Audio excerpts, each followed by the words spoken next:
clutches it up as always. But the individual fragging potential of this team is great. Even Chief at one point had a really big pop-off game, I think, on day one and day two. So every player in a similar way to Star will have a chance to clutch up if they can find himself in those kind of situations. So Loops, when you're looking at the two teams, Alpha 7 and Loops, you might be thinking, oh, Alpha 7 is the more standout team. They got that prestige from previous PMGCs. Loops are just looking right now like the consistent, aggressive, resilient team that are looking so good.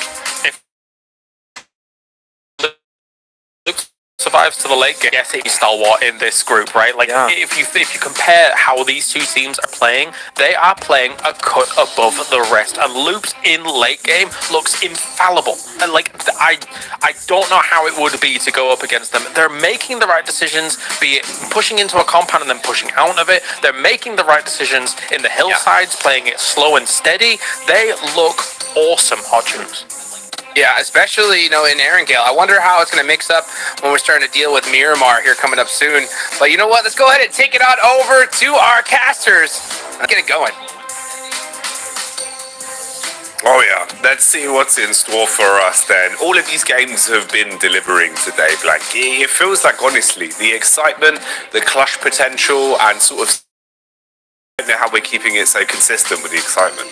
Yeah, it's every single game seems to be absolutely wild, absolutely mad. I mean, third day, we said before, this is going to be the big one that would just cause problems for so many teams, but some teams have absolutely thrived in that chaos. I mean, Loops still proving that they deserve to be on top in terms of the Brazilian ladder, at least ahead of A7. Reject climbing up after the adjustments that they made last night. It has been a mad tournament so far. Group Green has really delivered in terms of the action, in terms of the but in terms of the and I think that this is only going to continue for so many teams within this lobby. And again, the boys on the desk put it was like it's really difficult to look at the bottom side of the table when everyone on this top side is working so hard to pick up those invites. I remember that first day where we're like, right, that's it. I think A7 and Stalwart, they're just confirmed, they're in. But the way that Reject's playing, catching up A7 teams underneath them as well, doing very well. Like, there could be some big difference makers here, and I don't think that third spot is at all secure for A7 right now, with Reject breathing down their necks.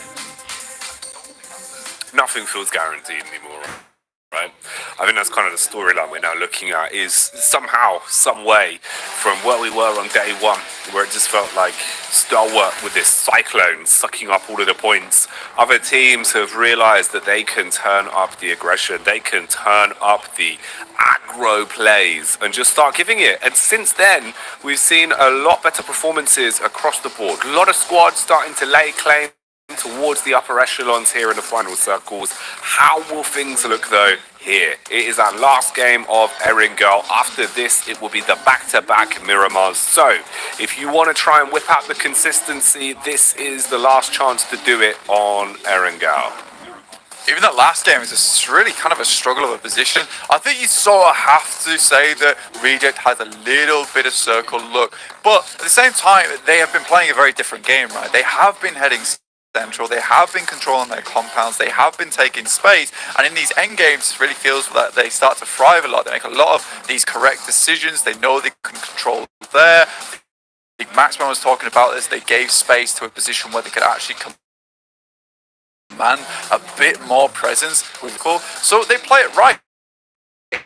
So they're playing into their own hands right now. So I like that. From you can see here, they start towards farm. They had to move quite a long way to get towards that central position. It's not always easy navigating those kind of circles. So all props to them. Again, some other teams in this lobby, A7 certainly know now that they have to have a good game now. They have to get a lot of eliminations if they want to hold on to the third place spot. Some of these teams towards the bottom as well are starting to strike out a little bit more. Mad Bulls made their way towards an 8th place. We were scared about this team. We were worried about them after they got dominated on a hot drop on Sandhawk by Falcons on that first day. Yet they have dragged themselves back towards a respectable position within the lobby in 8th place, just continuing to push forward. It did feel like they were very slow to kind of, start getting everything clicking, start to look like they were all on the same page. And they had a lot of pages, if you didn't see. Awful lot of prep work in terms of the A4 sheets that were telling them where and when they needed to make their adjustments. But overall, the fact that they've thrust themselves to 8th place, whereas Gladiators that had a very similar start are still all the way down in 14, even with the bells and whistles they've been able to find today. It goes to show you can't afford those mistakes. You can't afford to have 2 rough days. Even a harsh day now, this deep into the group, would be a really sad state for some of these teams. We'll see what they've got for us. There's always opportunity. You can see just how close the grouping is. Only about a fragment of 10 points difference, all the way from 12th up to 7th at this point. So big opportunities to make strides through the rankings towards the end of day 3 here. They're on our screens now at the minute as well. We'll see how Mad Bulls are able to approach this too over the course of the game. The other important thing I think as well, Blank, is just in terms of the firefights, we're starting to see some of the names we know can pop off, taking fights, hitting shots. Zerich warming into it, Tulika as well looking a little bit more confident in some of these encounters, and that can go a long way. Yeah, and I mean, you just look at this team overall. I mean, Naomi not playing as much anymore. You got Fleek, Zerich, Tulika, Frozen, all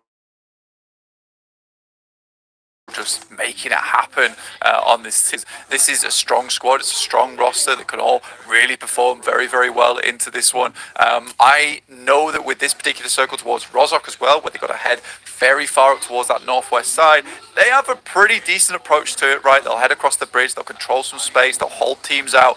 So this might be a decent game for Mad Bulls to get some more points on the board, secure their position, keep themselves safe. Points is not bad at all, and it's nice to see a bit of EU representation from this team. And this one, where Gladiators currently still in 14th place. They had that strikeout, that magnificent match that we saw from them, but last game just really did not feel good as A7 completely took control of them. And I think there is this kind of mentality of playing as a 4-man unit a lot of times, and Gladiators, I just don't think they can get away with this 2-2 split anymore. I think these 2-2 splits work well when you're heading towards a compound that is very close to one another. You're trying to control both sides. So for them, I think a little bit of a death ball might be essential for them.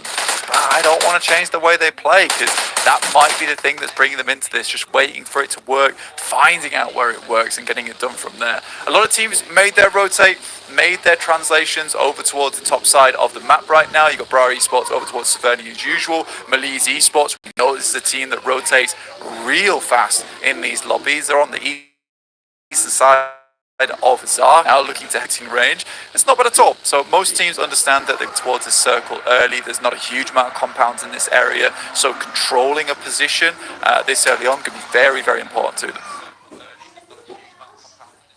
Laying claim to anything early into a game like this will be a little bit better for you. Ooh, Zerich, careful now. Close by, as they do catch whiff of what quest they're up to. Avoiding the bullets that have been thrown their way. But this is a relatively fragmented map balls off the back of the contact they had down on towards Quest. And they're lucky. They're lucky they don't take too much of a hefty hit from that one. No gashes, no one walking away in pain. So they'll be alright. They can reset from it. Still go back to the basics. A7 on the move here as well, forming a little bit of a convoy. Oh no.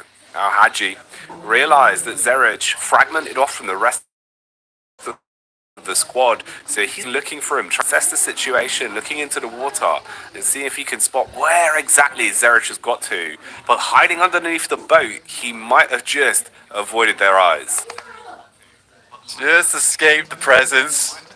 Himself alive here. Poser goes for the initial spray on the Uzi, but 8-7, they're too good with it. They realise they don't want to peek in too fast, but there's players all over the place, and I think Poser might just be here. He was their one outpost on the eastern side. With Malise rotating so early, they had to get some loot, so they sent the majority of the team over towards Zaki to pick that up there, and then left Poser over towards this eastern side, easily overwhelmed by A7 coming through. And this looks like a good start for A7. Now they can control the rest of the team coming out from Zaki, maybe pick up some more points from there too.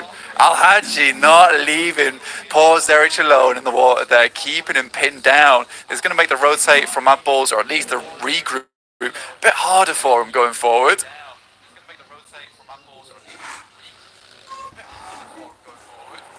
Feels like everyone's willing to be a little bit more aggro in some of these games now, a little bit more quick to the draw when they find opportunities for points. You can see it's getting them so excited, the prospect of the odd elimination here and there, just what it can do for you this late into the stage.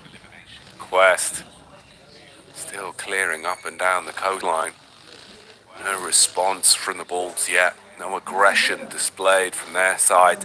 They just wanted to make sure that they could get their man out safely, evacuate him, and then go for a play a little bit later on. Blade on the move as well, bypassing over to where Alter Ego have been set up. So they'll take control of the coast and go for a long, safe rotate.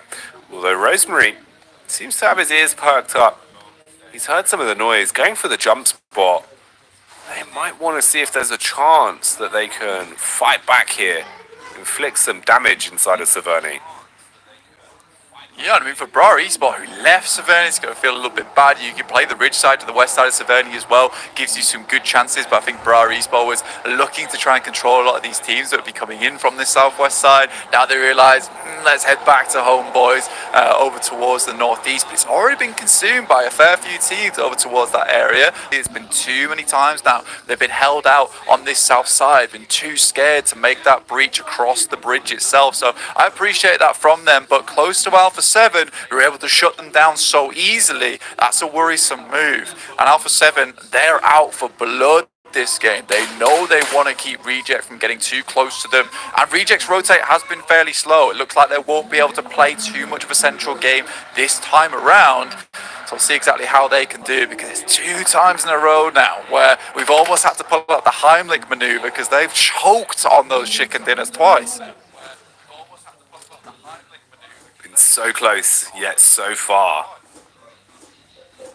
The sheer spree of chicken dinners that could have happened in a row would have been crazy, but so many small, devilish details making the difference. EX here, you're on the push-up, Alpha 7. Trying to land shots, just tracing as best they can, whilst the EX really makes some big strides here. It's like they've got a radar that detects where exactly Bra Esports are. DX always want to try and take the fight towards them. They've found their home. Really just going in aggressive now. Vehicles lifting off the ground. Paradin taking bullets, but still been able to get himself down. Tucks in, keeps his belly protected. Reposition with a nade. Lamborghini goes in with a shotty and blows away Kane.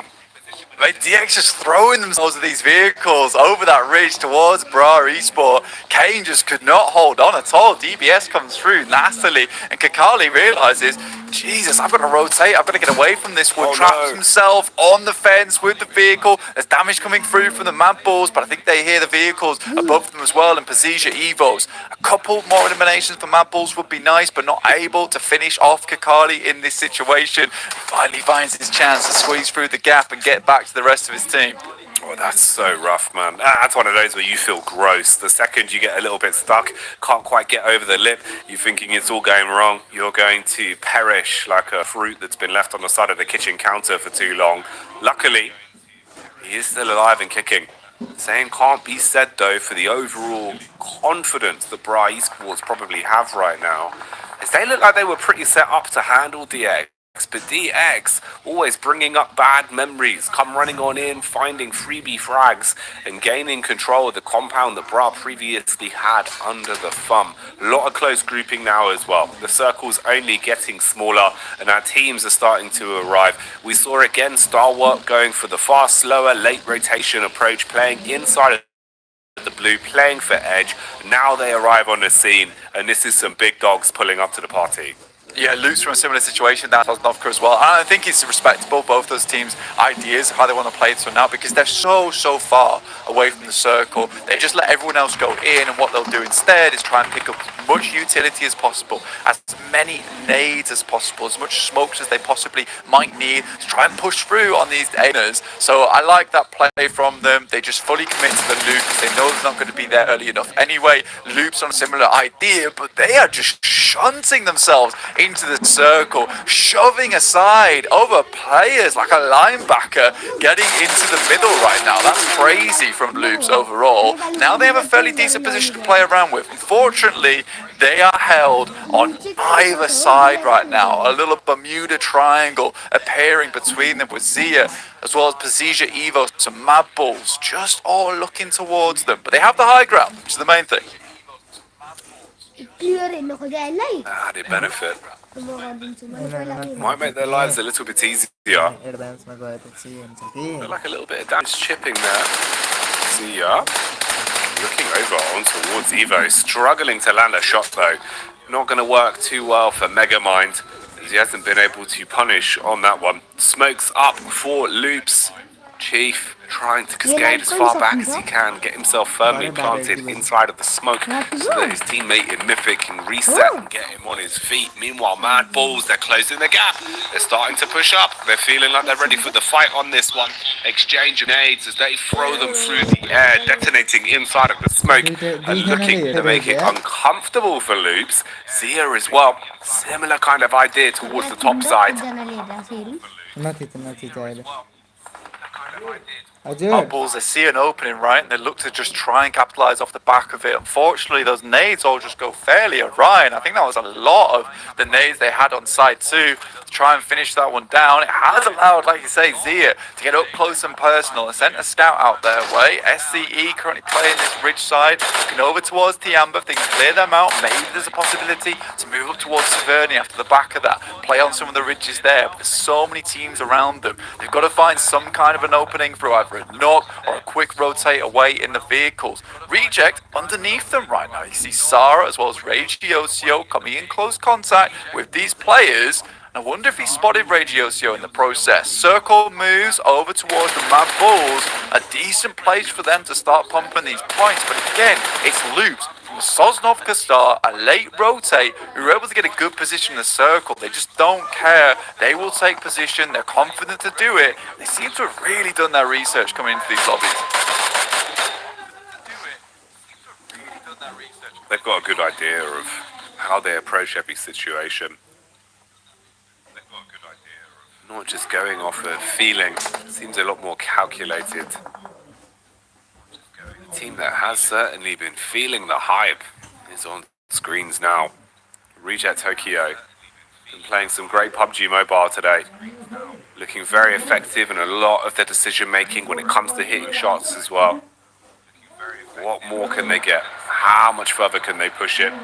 Obviously the lobby right now still chock-a-block, full to the brim when it comes to our overall squads, but a few of them worse for wear than others. Couple of casualties, bringing some of them down to just triple threats. Nothing more than that though.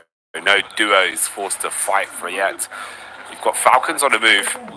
Close quarters combat could be coming their way. Bra have been playing and hiding here, and they've got a read onto it now. They dive right out of the vehicle towards the front door. Ooh, Coursera and Toxic need to be ready. The shotty up close, looking to finish it with Toxic. Wow! Assaults with the AK, throws the clip in and slays from far away as Falcons hit the DECK on that one.